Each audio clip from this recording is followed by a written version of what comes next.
ಒಂದು ಕಂಟೆಂಟ್ನ ಮತ್ತೊಂದು ವಿಡಿಯೋಗೆ ಹಾಗೂ ಇವತ್ತಿನ ಒಂದು ಪ್ರಿವ್ಯೂ ವಿಡಿಯೋಗೂ ತಮಗೆಲ್ಲರಿಗೂ ಸ್ವಾಗತ ಅಂತ ಹೇಳ್ತಾ ಇವತ್ತಿನ ವಿಡಿಯೋನ ಶುರು ಮಾಡೋಣ. ಈ ಸೀಸನಲ್ಲಿ RCB ವರ್ಸಸ್ ಗುಜರಾತ್ ತಂಡಗಳು ಇವತ್ತಿನ ಪಂದ್ಯವನ್ನು ಸೇರಿ ಮೂರನೇ ಟೈಮ್ ಫೇಸ್ ಟು ಫೇಸ್ ಆಗ್ತಾ ಇದ್ದಾವೆ. ಸೊ ಇವತ್ತಿನ ಪಂದ್ಯದಲ್ಲಿ ಟಾಸನ್ನು ಗೆದ್ದಂತಹ ತಂಡಕ್ಕೆ ಹೆಚ್ಚಿನ ಲಾಭ ಸಿಗಲಿದೆ ಅಂತ ಹೇಳ್ಬೋದು. ಸೊ ಈ ಹಿಂದೆ RCB ವರ್ಸಸ್ ಗುಜರಾತ್ ತಂಡಗಳು ಯಾವಾಗಲೇ ಫೇಸ್ ಟು ಫೇಸ್ ಆಗಿದ್ರು ಕೂಡ ಐ ಮೀನ್ 8 ಟೈಮ್ಸ್ ಅಥವಾ 8 ಬಾರಿ ಗುಜರಾತ್ ಹಾಗೂ RCB ತಂಡಗಳು ಮುಖಾಮುಖಿಯಾಗಿವೆ. ಸೊ 8 ಬಾರಿ ಕೂಡ ಟಾಸನ್ನು ಗೆದ್ದಂತಹ ತಂಡ ಹಾಗೂ ಚೇಸಿಂಗ್ ಮಾಡಿದಂತಹ ತಂಡನೇ ಈ ಒಂದು ಗುಜರಾತ್ ಹಾಗೂ RCB ತಂಡಗಳ ನಡುವೆ ಒಂದು ಪಂದ್ಯವನ್ನು ಗೆದ್ದಿದೆ ಅಂತ ಹೇಳ್ಬೋದು. ಸೊ ಈ ಮೂಲಕ ಇವತ್ತು ಕೂಡ ಟಾಸನ್ನು ಗೆದ್ದಂಥ ತಂಡ ಬ್ಯಾಟಿಂಗನ್ನು ಆಯ್ಕೆ ಮಾಡ್ಕೊಳ್ಳೋ ಬದಲು ಬೌಲಿಂಗನ್ನು ಆಯ್ಕೆ ಮಾಡ್ಕೊಳ್ಳುತ್ತೆ. ಸೊ ಏನಕ್ಕಂದರೆ ಈ ಒಂದು ಪಿಚ್ಚಲ್ಲಿ ಬ್ಯಾಟಿಂಗ್ ಮಾಡೋದು ಒಂದು ಸ್ವಲ್ಪ ಈಸಿ ಇದೆ ಮತ್ತು ಚೇಸಿಂಗ್ ಮಾಡೋಕ್ಕೂ ಸ್ವಲ್ಪ ಉಪಯುಕ್ತವಾಗಿರುತ್ತೆ ಅಂತ ಹೇಳ್ಬೋದು. ಸೊ ಈ ಒಂದು ಪಿಚ್ಚಲ್ಲಿ RCB ಲಾಸ್ಟ್ ಒಂದು ಪಂದ್ಯ ಆಡಿರುತ್ತೆ ಪಂಜಾಬ್ ತಂಡದ ವಿರುದ್ಧ. ಆ ಒಂದು ಪಂದ್ಯದಲ್ಲಿ RCB ತಂಡ ಪಂಜಾಬ್ನ ಸೋಲಿಸಿರುತ್ತೆ. ಸೊ ಲಾಸ್ಟ್ ಸೀಸನಲ್ಲೂ ಕೂಡ ಪಂಜಾಬ್ ತಂಡನ ಇದೇ ಒಂದು ಪಿಚ್ಚಲ್ಲಿ RCB ತಂಡ ಸೋಲಿಸಿರುತ್ತೆ. ಬಟ್ ಈ ಬಾರಿ ನಮಗೆ ಕ್ವಾಲಿಫೈಯರ್ 1ನಲ್ಲಿ ನಮಗೆ ಮುಖಾಮುಖಿ ಆಗ್ತಾ ಒಂದು ಟೀಮ್ ಬೇರೆ ಇದೆ. ಐ ಮೀನ್ ಗುಜರಾತ್ ತಂಡ ಈ ಸರಿ ನಮಗೆ ಫೇಸ್ ಟು ಫೇಸ್ ಆಗ್ತಾ ಇದೆ. ಸೊ ಈ ಒಂದು ಪಂದ್ಯದಲ್ಲಿ ಟಾಸನ್ನು ಗೆಲ್ಲೋದು ತುಂಬ ಇಂಪಾರ್ಟೆಂಟ್ ಆಗಿರುತ್ತೆ. ಸೊ ನೋಡೋಣ, ಒಂದು ಸ್ಟ್ರಾಂಗ್ ಬಿಲೀವ್ ಇದೆ RCB ತಂಡ ಇವತ್ತಿನ ಒಂದು ಪಂದ್ಯದಲ್ಲಿ ಗೆಲ್ಲುತ್ತೆ, ಗೆದ್ದು ನೇರ ಅರ್ಹತೆಯನ್ನು ಐ ಮೀನ್ ಫೈನಲ್ ಆಡುವಂಥ ಒಂದು ಅರ್ಹತೆಯನ್ನು RCB ತಂಡ ಪಡ್ಕೊಳ್ಳುತ್ತೆ ಅಂತ ಅಂದ್ಕೊಂಡಿದ್ದೀನಿ. ಸೊ ನೋಡೋಣ, all is well, all the best RCB. So ಇದಕ್ಕೂ ಮೊದಲು ತಂಡದ ಬಲಾಬಲ ಅಥವಾ ತಂಡದ ವೀಕ್ನೆಸ್ ಯಾವೆಲ್ಲ ಒಂದು ಎರಡೂ ತಂಡಗಳಲ್ಲೂ ಇದೆ ಅಂತ ನೋಡ್ತಾ ಹೋಗೋದಾದ್ರೆ ಮೊದಲಿಗೆ ಗುಜರಾತ್ ತಂಡದ ಒಂದಿಷ್ಟು ಇನ್ಫಾರ್ಮೇಷನ್ನ ಇನ್ ಡೀಟೇಲಿಂಗ್ ಆಗಿ ನೋಡ್ತಾ ಹೋಗೋಣ. ಸೊ ಗುಜರಾತ್ ತಂಡ ಈ ಒಂದು ಸೀಸನಲ್ಲಿ ಫಸ್ಟು ತಾವಾಡಿದಂತಹ 2 ಪಂದ್ಯಗಳಲ್ಲಿ ಸೋತಿರ್ತಾರೆ. ಅದಾದಮೇಲೆ ಬ್ಯಾಕ್ ಟು ಬ್ಯಾಕ್ 3 ಪಂದ್ಯಗಳಲ್ಲಿ ಗೆಲ್ತಾರೆ. ಅದಾದಮೇಲೆ ತಿರ್ಗಾ 2 ಮ್ಯಾಚಸಲ್ಲಿ ಸೋಲ್ತಾರೆ. ಸೊ ಅದಾದಮೇಲೆ ಹ್ಯಾಟ್ರಿಕ್ ಸಹಿತ ಒಂದು ಬ್ಯಾಕ್ ಟು ಬ್ಯಾಕ್ 5 ಮ್ಯಾಚಲ್ಲಿ ಗೆಲ್ತಾರೆ. ಸೊ ಗೆದ್ದು ಟೇಬಲ್ನ 2ನೇ ಪ್ಲೇಸಲ್ಲಿ ಗುಜರಾತ್ ತಂಡ ಅವರ ಒಂದು ಸ್ಥಾನವನ್ನು ಗಟ್ಟಿ ಮಾಡ್ಕೋತಾರೆ ಅಂತ ಹೇಳ್ಬೋದು. ಸೊ ಅವರ ಒಂದು ಬ್ಯಾಟಿಂಗ್ ಬಲಾಬಲ ಗೆಲ್ಲವರಾಗ್ಬೋದು, ಸಾಯಿ ಸುದರ್ಶನ್ ಅವರಾಗ್ಬೋದು, ಅವರಾಗ್ಬೋದು, ಅವ್ರ ಕಡೆಯಿಂದ ಒಂದು ಪ್ರತಿ ಮ್ಯಾಚಲ್ಲೂ ನೋಡ್ತಾ ಹೋಗ್ತಿದ್ದೀವಿ ನಾವು. ಪ್ರತಿ ಮ್ಯಾಚಲ್ಲೂ ಒಂದು ಫಿನಾಮಿನಲ್ ಇನ್ನಿಂಗ್ಸ್ ಅಥವಾ ಒಂದು ಬ್ಯೂಟಿಫುಲ್ ಇನ್ನಿಂಗ್ಸ್ ಎಲ್ಲ ಇನ್ನಿಂಗ್ಸಲ್ಲಿ ಬರ್ತಾ ಇದೆ ಅಂತ ಹೇಳ್ಬೋದು. ಸೊ ಬೌಲಿಂಗ್ ಕೂಡ ಅವ್ರ ಕಡೆ ಅಷ್ಟೇ ಚೆನ್ನಾಗಿದೆ. ಮೊಹಮ್ಮದ್ ಸಿರಾಜ್ ಅವರಾಗಿರ್ಬೋದು, ಕಿಶೋರ್ ರಬಾಡ್ ಅವರಾಗಿರ್ಬೋದು, ಜೇಸನ್ ಹೋಲ್ಡರ್ ಅವರಾಗಿರ್ಬೋದು, ಪ್ರಸಿದ್ಧ ಕೃಷ್ಣ ಅವರಾಗಿರ್ಬೋದು, ಮತ್ತು ರಶೀದ್ ಖಾನ್ ಅವರಾಗಿರ್ಬೋದು. ಈಗ ಫಾರಿನ್ ಪ್ಲೇಯರ್ಸನ್ನು 4 ಜನದಲ್ಲಿ IPL ಅಂತ ಬಂದರೆ 4 ಜನನ ಆಡಿಸ್ಬೋದು. ಸೊ ಆ ಒಂದು ಪಂದ್ಯದಲ್ಲಿ ಜೋಸ್ ಬಟ್ಲರ್ ಅವರು 3ನೇ ಪ್ಲೇಸಲ್ಲಿ ಬ್ಯಾಟಿಂಗಿಗೆ ಬರ್ತಾರೆ. ಸೊ ಆಬ್ವಿಯಸ್ಲಿ ಅವರ ಒಂದು ಬ್ಯಾಟಿಂಗ್ ಪ್ಲೇಸ್ ಅದೇ ಆಗಿರುತ್ತೆ. ಸೊ ಇದಾದಮೇಲೆ ಈಗ ಗುಜರಾತ್ ತಂಡಕ್ಕೆ ಮಿಕ್ಕಿರುವಂತಹ 3 ಬೌಲಿಂಗ್ ಅಥವಾ ಒಂದು ಮೂವರು ಕೂಡ ಬೇಕಾದರೆ ಅವರು ಬೌಲಿಂಗ್ ಆಪ್ಷನ್ಸ್ ಆಗಿ ಬಳಸ್ಕೋಬೋದು. ಕಿಶೋರ್ ರಬಾಡ್ ಅವ್ರನ್ನ ಬಳಸ್ಕೋಬೋದು ಫಸ್ಟ್ ಬೌಲರ್ ಆಗಿ, ರಶೀದ್ ಖಾನ್ ಅವರನ್ನ ಸ್ಪಿನ್ನರ್ ಆಗಿ ಬಳಸ್ಕೋಬೋದು, ಜೇಸನ್ ಹೋಲ್ಡರ್ ಅವ್ರನ್ನ ಬೇಕಿದ್ರೆ ಅವರು ಫಸ್ಟ್ ಬೌಲಿಂಗ್ ಆಪ್ಷನಲ್ಲಿ ಅವರು ಕೂಡ ಬಳಸ್ಕೋಬೋದು. ಸೊ ಈ 3 ಜನ ಕನ್ಫರ್ಮ್ ಆಗಿ ಪ್ಲೇಯಿಂಗ್ 11ನಲ್ಲಿ ಇದ್ದೇ ಇರ್ತಾರೆ. ಅಥವಾ ಒಬ್ಬ ಫಾರಿನ್ ಪ್ಲೇಯರ್ ನಮಗೆ ಬೇಡ ಅಂತಂದರೆ 2 ಫಾರಿನ್ ಪ್ಲೇಯರ್ಸ್ ಅಂತೂ ಅವ್ರು ಆಡಿಸ್ಕೋಬೋದು. ಎಕ್ಸ್ಟ್ರಾ ಆವಾಗ ಅವ್ರನ್ನ ಪ್ಲೇಯಿಂಗ್ 11 ಒಳಗಡೆ ಕರ್ಕೊಂಬರ್ಬೋದು. ಸೊ ಗುಜರಾತ್ ತಂಡದ ಟಾಪ್ ಮೂವರು ಸಾಯಿ ಸುದರ್ಶನ್ ಅವ್ರಿಲ್ ಮತ್ತು ಜೋಸ್ ಬಟ್ಲರ್ ಅವರು, ಇವರು 3 ಜನ ಅಷ್ಟೇ. ಅವರು ಈ ಮೂವರ ಮೇಲೆ ಜಾಸ್ತಿ ಬ್ಯಾಟಿಂಗ್ ಮೇಲೆ ಡಿಪೆಂಡ್ ಆಗಿದೆ. ಮತ್ತು ಬೌಲಿಂಗ್ ಕೂಡ ಅಷ್ಟೇ ಒಂದು ನಾಜೂಕಾಗಿದೆ. ಅವ್ರ ಬೌಲಿಂಗ್ ಸೈಡ್ ಕೂಡ ಹಾಗೆ ಇದೆ. ಸೊ ಮಿಡ್ಲ್ ಆರ್ಡ್ರಲ್ಲಿ ಅವ್ರ ಕಡೆಯಿಂದ ಹೇಳ್ಕೊಳ್ಳೋಂಥ ಬ್ಯಾಟ್ಸ್ಮನ್ಸ್ ಯಾರಿಲ್ಲ. ರೀಸೆಂಟ್ ಮ್ಯಾಚಸಲ್ಲಿ ನಿಶಾಂತ್ ಸಿಂಧು ಅವರು ಮತ್ತು ರಾಹುಲ್ ತೆವಾಟಿಯಾ ಅವರು, ಅದಾದಮೇಲೆ ಶಾರುಖ್ ಖಾನ್ ಅವರು, ಈ ಒಂದು ಸೊ ಇವತ್ತು ಗುಜರಾತ್ ಏನಾದರೂ ಗೆದ್ದರೆ directly the will into final. ಸೋತಂಥ ತಂಡಕ್ಕೂ ಒಂದು ಅವಕಾಶ ಇರುತ್ತೆ. ಸೊ ಇದು 3ನೇ ಬಾರಿ ಗುಜರಾತ್ ತಂಡ ಕ್ವಾಲಿಫೈಯರ್ 1 ಆಡ್ತಿದ್ದಾರೆ. ಅಂದರೆ 2022 ಹೋಗುತ್ತೆ ಗುಜರಾತ್ ಟೈಟನ್ಸ್ ಅನ್ನೋ ತಂಡದ ಒಂದು ಡೆಬ್ಯೂ ಹೋಗುತ್ತೆ. ಸೊ 2022ಲಿ ಡೈರೆಕ್ಟ್ ಕ್ವಾಲಿಫೈಯರ್ 1ನಲ್ಲಿ ವಿನ್ ಆಗಿ ಅವರು ಡೈರೆಕ್ಟ್ ಫೈನಲ್ಗೆ ಹೋಗಿ ಮತ್ತು ಚಾಂಪಿಯನ್ಸ್ ಕೂಡ ಆಗಿರ್ತಾರೆ ಅವರು. ಸೊ 2023ಲಿ CSK ವಿರುದ್ಧ ಫಸ್ಟ್ ಕ್ವಾಲಿಫೈಯರಲ್ಲಿ ಆಡಿ ಸೋತಿರ್ತಾರೆ. ಸೊ ಆ ಒಂದು ಫೈನಲ್ ಕೂಡ ಮತ್ತೆ ಅವರು ಸೆಕೆಂಡ್ ಕ್ವಾಲಿಫೈಯರಲ್ಲಿ ಗೆದ್ದು ಫೈನಲ್ನ ಕೂಡ ತಲುಪ್ತಾರೆ. ಆದರೂ ಕೂಡ ಆ ಒಂದು ಪಂದ್ಯದಲ್ಲಿ CSK ವಿರುದ್ಧ ಸೋಲನ್ನು ಅನುಭವಿಸಿರ್ತಾರೆ. ಸೊ ಇದು ಇವತ್ತು ಆಡ್ತಾ ಇರೋಂತಹ 3ನೇ ಕ್ವಾಲಿಫೈಯರ್ ಆಗಿರುತ್ತೆ ಗುಜರಾತ್ ಟೈಟನ್ಸ್ ತಂಡದ, ಅಥವಾ ಒಂದು IPL ಹಿಸ್ಟ್ರಿಯಲ್ಲಿ ಇದು 3ನೇ ಅವರ ಒಂದು ಪ್ರಯತ್ನ ಅಂತ ಹೇಳ್ಬೋದು. ಸೊ ಗುಜರಾತ್ ತಂಡ ಬ್ಯಾಟಿಂಗ್ ಬೌಲಿಂಗ್ ಎಲ್ಲ ಕಡೆ ಕೂಡ ಆಗಿದೆ ಅಂತ ಹೇಳ್ಬೋದು. ಒಂದು ಮಾತನ್ನು ಹೇಳೋದು ಮರ್ತಿದ್ದೆ. ಜೇಸನ್ ಹೋಲ್ಡರ್ ಅವರು ಒಂದು ಗುಜರಾತ್ ತಂಡಕ್ಕೆ ಅವ್ರನ್ನ ಪ್ಲೇಯಿಂಗ್ 11ನಲ್ಲಿ ಆಡಿಸ್ತಾ ಇರೋವಾಗಿಂದ ಗುಜರಾತ್ ತಂಡ ಟಾಪ್ ನಾಚಲ್ಲಿ ಪರ್ಫಾರ್ಮೆನ್ಸನ್ನು ಕೊಡ್ತಾ ಇದೆ. KKR ವಿರುದ್ಧ ಅಂದರೆ ಈ ಸೀಸನಲ್ಲಿ ಸೆಕೆಂಡ್ ಟೈಮ್ KKR ತಂಡವನ್ನ ಫೇಸ್ ಮಾಡಿರುತ್ತೆ ಗುಜರಾತ್ ತಂಡ. ಆ ಒಂದು ಪಂದ್ಯದಲ್ಲಿ ಬಿಟ್ರೆ ಇನ್ನು ಮಿಕ್ಕಿರುವಂಥ ಮ್ಯಾಕ್ಸಿಮಮ್ ಎಲ್ಲಾ ಮ್ಯಾಚಸಲ್ಲಿ ಕೂಡ 2-3 ವಿಕೆಟನ್ನ ಪಡ್ಕೊಂಡೇ ಬಂದಿದ್ದಾರೆ. ಸೊ ಅವರು ಸ್ಟಾರ್ಟಿಂಗ್ IPL ಇಂದ ಅವ್ರನ್ನೇನಾದ್ರು ಅವರನ್ನ ಪ್ಲೇಯಿಂಗ್ 11 ಕರ್ಕೊ ಬಂದಿದ್ರೆ ಅವ್ರ ಕಡೆಯಿಂದ ಇನ್ನೂ ಸ್ವಲ್ಪ ತಂಡಕ್ಕೆ ಉಪಯೋಗವಾಗುವಂತಹ ಇನ್ನಿಂಗ್ಸ್ ಅವ್ರ ಕಡೆಯಿಂದ ಬರ್ತಿತ್ತು ಅನ್ನೋದ್ರಲ್ಲಿ ಯಾವುದೇ ಅನುಮಾನ ಇಲ್ಲ. ಸೊ ಇವತ್ತು ಕೂಡ ಅವರು ಪ್ಲೇಯಿಂಗ್ 11 ಇದ್ದೇ ಇರ್ತಾರೆ. ಏನಕ್ಕಂದ್ರೆ ಅವ್ರಿಗೆ ಒಂದು ಬ್ಯಾಟಿಂಗ್ ಆಪ್ಷನ್ ಕೂಡ ಎಕ್ಸ್ಟ್ರಾ ಸಿಗುತ್ತೆ. He is an allrounder.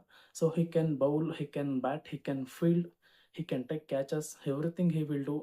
So ಇದಾದ್ಮೇಲೆ ನಮ್ಮ RCB ತಂಡದ ಒಂದಿಷ್ಟು ಇನ್ಫಾರ್ಮೇಷನ್ ನೋಡ್ತಾ ಹೋಗೋದಾದ್ರೆ, RCB ತಂಡ ಈ ಒಂದು IPL ಸೀಸನಲ್ಲಿ ಅಂದ್ರೆ ಒಂದು ಮ್ಯಾಕ್ಸಿಮಮ್ ಒಂದು ಪರ್ಫಾರ್ಮೆನ್ಸ್ ಚೆನ್ನಾಗೇ ಕೊಟ್ಕೊ ಬಂದಿದೆ, ಇಲ್ಲ ಅಂತಲ್ಲ, ಚೆನ್ನಾಗೇ ಆಡ್ಕೊ ಬಂದಿದ್ದಾರೆ. ಈ ಸೀಸನಲ್ಲಿ ಅವರು ಆಡಿರೋ 14 ಪಂದ್ಯಗಳಿಂದ 5 ಪಂದ್ಯಗಳಲ್ಲಿ ಸೋತರು, 9 ಪಂದ್ಯಗಳಲ್ಲಿ ಗೆದ್ದಿದ್ದಾರೆ. ಸೊ ರನ್ ರೇಟ್ ಗುಜರಾತ್ ತಂಡಕ್ಕಿಂತ ಬೆಟರ್ ಆಗಿದೆ. ಪಾಯಿಂಟ್ಸ್ ಟೇಬಲ್ ಅಲ್ಲಿ ನಂಬರ್ 1 ಪ್ಲೇಸ್ ಅಲ್ಲಿ ಇದ್ದೀವಿ ನಾವು. ಸೊ ಈ ಸೀಸನಲ್ಲಿ ನಮಗೆ ಕೆಲವೊಂದು ಮ್ಯಾಚಸ್ ಅಲ್ಲಿ ಫಿಲ್ ಸಾಲ್ಟ್ ಅವರು ಆಡ್ಕೊಟ್ರು ಕೂಡ. ಅದಾದ್ಮೇಲೆ ಜೇಕಬ್ ಬೆಥೆಲ್ ಅವರು ಬಂದರು. ಜೇಕಬ್ ಬೆಥೆಲ್ ಅವ್ರ ಕಡೆಯಿಂದ ನಮಗೆ ಹೇಳ್ಕೊಳ್ಳೋ ರೀತಿಲಿ ಪರ್ಫಾರ್ಮೆನ್ಸ್ ಅಥವಾ ಒಂದು ಸ್ಟಾಟ್ಸ್ ಅವ್ರ ಕಡೆಯಿಂದ ಸಿಗಲ್ಲ ನಮಗೆ. ಅವರು ಕೂಡ ರೀಸೆಂಟಾಗಿ ತಂಬ್ ಇಂಜುರಿ ಆಗಿ ಈ ಟೂರ್ನಿಂದ ರೆಸ್ಟ್ ಆಫ್ ದಿ ಮ್ಯಾಚಸ್ ಅಲ್ಲಿ ಅವರು ಟೂರ್ನಿಂದ ಔಟ್ ಆಗಿದ್ದಾರೆ ಅಂತ ಹೇಳ್ಬೋದು. ಸೊ ಅವರ ಒಂದು ಜಾಗದಲ್ಲಿ ಫಿಲ್ ಸಾಲ್ಟ್ ಅವ್ರು ಮತ್ತೆ ಆಡ್ತಾರೆ ಅಂತ ಅನ್ಕೊಂಡಿದ್ದ. ಬಟ್ ಇವತ್ತಿನ ಪಂದ್ಯಕ್ಕೂ ಫಿಲ್ ಸಾಲ್ಟ್ ಅವರು ಆಡೋ ಒಂದು ಕನ್ಫರ್ಮ್ ಇಲ್ಲ. ಸೊ ವೆಂಕಟೇಶ್ ಅಯ್ಯರ್ ಅವರ ವಿರಾಟ್ ಕೊಹ್ಲಿ ಅವರ ಜೊತೆಗೆ ಇನ್ನಿಂಗ್ಸ್ ಅನ್ನು ಆರಂಭಿಸ್ತಾರೆ ಅಂತ ಅನ್ಕೊಂಡಿದ್ದೀನಿ. ಅವ್ರ ಕಡೆಯಿಂದ ಕೂಡ ಲಾಸ್ಟ್ 2 ಮ್ಯಾಚಸ್ ಅಲ್ಲಿ ಒಂದು ಬ್ಯೂಟಿಫುಲ್ ಇನ್ನಿಂಗ್ಸ್ ಆಡಿದ್ದಾರೆ. ಲಾಸ್ಟ್ ಮ್ಯಾಚಸ್ ಅಲ್ಲಿ ಅವ್ರ ಕಡೆಯಿಂದ ನಾವೆಲ್ಲ ನೋಡಿದ್ವಿ, 73 ರನ್ನು ಪಂಜಾಬ್ ವಿರುದ್ಧ ಹೊಡೆದ್ರೆ, ಮೊನ್ನೆ ಹೈದರಾಬಾದ್ ವಿರುದ್ಧ 44 ರನ್ ಹೊಡೆದಿರ್ತಾರೆ. ಸೊ ಅವ್ರ ಕಡೆಯಿಂದ ಬ್ಯೂಟಿಫುಲ್ ಇನ್ನಿಂಗ್ಸ್ ಬರ್ತಾ ಇದೆ. ಸೊ ಇವತ್ತು ಕೂಡ ಹಂಗೆ ಆಡ್ಲಿ ಅಂತ ಕೇಳ್ಕೊತಿದ್ದೀವಿ. ಸೊ ಇದಾದ್ಮೇಲೆ ಪಡಿಕಲ್ ಅವರು ಆಸ್ ಯೂಶುವಲ್ 3ನೇ ಪ್ಲೇಸಲ್ಲೇ ಬರ್ತಾರೆ. ಪಟ್ಟಿದಾರ್ ಅವರು ಲಾಸ್ಟ್ 2 ಮ್ಯಾಚಸ್ ಅಲ್ಲಿ ಫಾರ್ಮ್ಗೆ ಬಂದಿದ್ದಾರೆ ಅಂತ ಹೇಳ್ಬೋದು, ಅಥವಾ ಲಾಸ್ಟ್ ಮ್ಯಾಚಲ್ಲಿ ಅವ್ರಿಗೆ ಫಾರ್ಮ್ಗೆ ಬಂದಿದ್ದಾರೆ. ಪಂಜಾಬ್ ವಿರುದ್ಧ ಇಂಜುರಿ ಒಂದು ಕನ್ಸರ್ನ್ ಇಂದ ತಪ್ಪಿಸ್ಕೊಂಡಿದ್ರು. ಸೊ ಲಾಸ್ಟ್ ಮ್ಯಾಚಲ್ಲೇ ಅವರು ಒಂದು ಕಂಬ್ಯಾಕ್ ಅನ್ನ ಕಂಡುಕೊಂಡಿದ್ದಾರೆ ಅಥವಾ ಫಾರ್ಮ್ಗೆ ಮರಳಿದ್ದಾರೆ ಅಂತ ಹೇಳ್ಬೋದು. ಸೊ ಅದಾದ್ಮೇಲೆ ಜಿತೇಶ್ ಶರ್ಮಾ ಅವರು 5ನೇ ಪ್ಲೇಸಲ್ಲೇ ಬ್ಯಾಟಿಂಗ್ ಬರ್ತಾರೆ. ಟಿಮ್ ಡೇವಿಡ್ ಅವರು 6ನೇ ಪ್ಲೇಸಲ್ಲೇ ಬ್ಯಾಟಿಂಗ್ ಬರ್ತಾರೆ. ಅದರಲ್ಲಿ ಯಾವುದೇ ಚೇಂಜಸ್ ಇಲ್ಲ. ಸೊ ನಮ್ಗೀಗ ಸ್ವಲ್ಪ ಚಿಂತೆ ಆಗಿರೋದು, ಈಗ ಒಬ್ಬ ಫಾರಿನ್ ಪ್ಲೇಯರ್ನ ಒಂದು ಸ್ಪಾಟ್ ಖಾಲಿ ಇದೆ. ಈಗ ಅವ್ರನ್ನ ಬೇಕಾದ್ರೆ ಈಗ ಫಿಲ್ ಸಾಲ್ಟ್ ಅವ್ರು ಆಡಲ್ಲ ಇವತ್ತಿನ ಪಂದ್ಯದಲ್ಲೂ ಅಂತಂದ್ರೆ, ಅಕಸ್ಮಾತ್ ಬಂದ್ರೆ ಜೋಶ್ ಹಜಲ್ವುಡ್, ರೊಮರಿಯೋ ಶೆಫರ್ಡ್, ಫಿಲ್ ಸಾಲ್ಟ್ ಮತ್ತೆ ಟಿಮ್ ಡೇವಿಡ್, ಇವ್ 4 ಜನ ಅಷ್ಟೇ ಇರ್ತಾರೆ. ಅಕಸ್ಮಾತ್ ಏನಾದ್ರು ಫಿಲ್ ಸಾಲ್ಟ್ ಅವರು ಇವತ್ತಿನ ಪಂದ್ಯಕ್ಕೂ ಅವರು ಅವೈಲಬಿಲಿಟಿ ಇಲ್ಲ ಅಂತ ಅಂದಾಗ ನಮಗೆ ಒಂದು ಎಕ್ಸ್ಟ್ರಾ ಬೌಲಿಂಗ್ ಆಪ್ಷನ್ ಸಿಗುತ್ತೆ. ಜೇಕಬ್ ಡಫಿ ಅವರನ್ನ ಫಿಲ್ ಸಾಲ್ಟ್ ಅವರ ಒಂದು ಜಾಗದಲ್ಲಿ ನಾವು ಪ್ಲೇಯಿಂಗ್ 11 ಆಡಿಸ್ಬೋದು. ಸೊ ಅಥವಾ ಫಿಲ್ ಸಾಲ್ಟ್ ಅವ್ರು ಇಲ್ಲ ಅಂತಂದ್ರೆ ಜೋರ್ಡನ್ ಕಾಕ್ಸ್ ಅವ್ರನ್ನ ಕೂಡ ಟ್ರೈ ಮಾಡ್ಬೋದು, ಬಟ್ ಆಡ್ಸಲ್ಲ ಅನ್ಕೋತೀನಿ. ಏನಕ್ಕಂದ್ರೆ ಈ ಸೀಸನಲ್ಲಿ ಯಾವುದೇ ಒಂದು ಮ್ಯಾಚಸ್ ಅಲ್ಲಿ ಅವ್ರನ್ನ ಆಡ್ಸಿಲ್ಲ. ಸೊ ಇವತ್ತಿನ ಪಂದ್ಯಕ್ಕೂ ಅವರು ಬರೋ ಡೌಟ್ ಅನ್ಕೋತೀನಿ. ಏನಕ್ಕಂದ್ರೆ ವೆಂಕಟೇಶ್ ಅಯ್ಯರ್ ಅವರು ಕೂಡ ಚೆನ್ನಾಗಿ ಆಡ್ತಾ ಇದ್ದಾರೆ. ಅವ್ರನ್ನ ಈಗ ಮಿಡಲ್ ಆರ್ಡರ್ಗೆ ಮೂವ್ ಮಾಡೋಕ್ಕಾಗಲ್ಲ, ಯಾಕಂದ್ರೆ ಮಿಡಲ್ ಆರ್ಡರ್ ಆಲ್ರೆಡಿ ಸೆಟ್ ಆಗಿದೆ. ಈಗ ಸೆಟ್ ಆಗಿದೆ. ವೆಂಕಟೇಶ್ ಅಯ್ಯರ್ ಅವ್ರು ಆಗ್ಬೋದು. ಈಗ ಅವರನ್ನ ಕಳ್ಸಕ್ಕಾಗಲ್ಲ. ನನಗೆ ಗೊತ್ತಿದ್ದಂಗೆ ಜಿತೇಶ್ ಶರ್ಮಾ ಅವರು ಮತ್ತೆ ಕೃಣಾಲ್ ಪಾಂಡ್ಯ ಅವರು, ಟಿಮ್ ಡೇವಿಡ್ ಅವರು, ಇವರು ಮೂವರು ಫಿನಿಶಿಂಗ್ ಟಚ್ ಅಲ್ಲಿ ಸ್ವಲ್ಪ ಇರೋದ್ರಿಂದ ಐ ಥಿಂಕ್ ಅವರ ಒಂದು ಪ್ಲೇಸಲ್ಲಿ ಅವರೇ ಇರ್ತಾರೆ. ವೆಂಕಟೇಶ್ ಅಯ್ಯರ್ ಅವರು ವಿರಾಟ್ ಕೊಹ್ಲಿ ಅವರ ಜೊತೆಲಿ ಒಂದು ಆರಂಭಿಕರಾಗಿ ಕಣಕ್ಕೆ ಇಳಿತಾರೆ ಅಂತ ಅನ್ಕೊಂಡಿದ್ದೀನಿ. ಸೊ ಇದಿಷ್ಟಾದ್ಮೇಲೆ ಭುವನೇಶ್ವರ್ ಕುಮಾರ್ ಅವರು, ಅವ್ರ ಮೇಲೆ ಈ ಸೀಸನ್ ಅಲ್ಲಿ RCB ತಂಡ ಹೆಚ್ಚು ಡಿಪೆಂಡ್ ಆಗಿದೆಯಾ ಅಂತ. ಏನಕ್ಕಂದ್ರೆ ಅವರು 24 ವಿಕೆಟ್ಗಳನ್ನ ಈ ಒಂದು ಸೀಸನ್ ಅಲ್ಲಿ ಪಡ್ಕೊಂಡಿದ್ದಾರೆ. ಸೊ ಪ್ರೆಸೆಂಟ್ ಪರ್ಪಲ್ ಕ್ಯಾಪ್ ಇವಾಗ ಅವ್ರ ಹತ್ರನೇ ಇದೆ. ಸೊ ಇನ್ನು ಮಿಕ್ಕದಂಗೆ ಸುಯೇಶ್ ಶರ್ಮಾ ಅವರು ಕೂಡ ಇನ್ನೂ ಸ್ವಲ್ಪ ಸಾಥ್ ಕೊಡ್ಬೇಕಿದೆ. ಈಗ ಭುವನೇಶ್ವರ್ ಕುಮಾರ್ ಅವರು SRH ವಿರುದ್ಧ ಒಂದು ಪಂದ್ಯದಲ್ಲಿ 50 ರನ್ಗಳನ್ನ ಕನ್ಸಿಡರ್ ಮಾಡಿದ್ರು 4 ಓವರಿಂದ.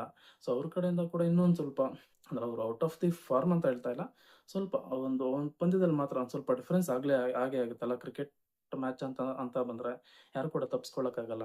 ಸೊ ಇದಾದ್ಮೇಲೆ ಜೋಶ್ ಹಜಲ್ವುಡ್ ಅವರು, ಅವ್ರ ಕಡೆಯಿಂದ ಕೂಡ ಈ ಸೀಸನ್ ಅಲ್ಲಿ 12 ವಿಕೆಟ್ ಬಂದಿದೆ ನಮ್ಮ RCB ತಂಡಕ್ಕೆ. ಬಟ್ ಆದ್ರೂ ಕೂಡ ಸಾಲ್ತಾ ಇಲ್ಲ. ಬಟ್ ಇನ್ನೂ ಒಂದು ಸ್ವಲ್ಪ ಅವರ ಒಂದು ಎಕ್ಸ್ಪೀರಿಯನ್ಸ್, ಈ ಒಂದು ಪ್ಲೇ ಆಫ್ ಮ್ಯಾಚಸ್ ಅಂತ ಬಂದಾಗ ಅವರ ಒಂದು ಎಕ್ಸ್ಪೀರಿಯನ್ಸ್ ನಮ್ಮ ತಂಡಕ್ಕೆ ಬೇಕಾಗುತ್ತೆ. ಸೊ ಇದನ್ನ ಕೂಡ RCB ತಂಡ ಗಮನದಲ್ಲಿ ಇಟ್ಕೋಬೇಕಾಗುತ್ತೆ.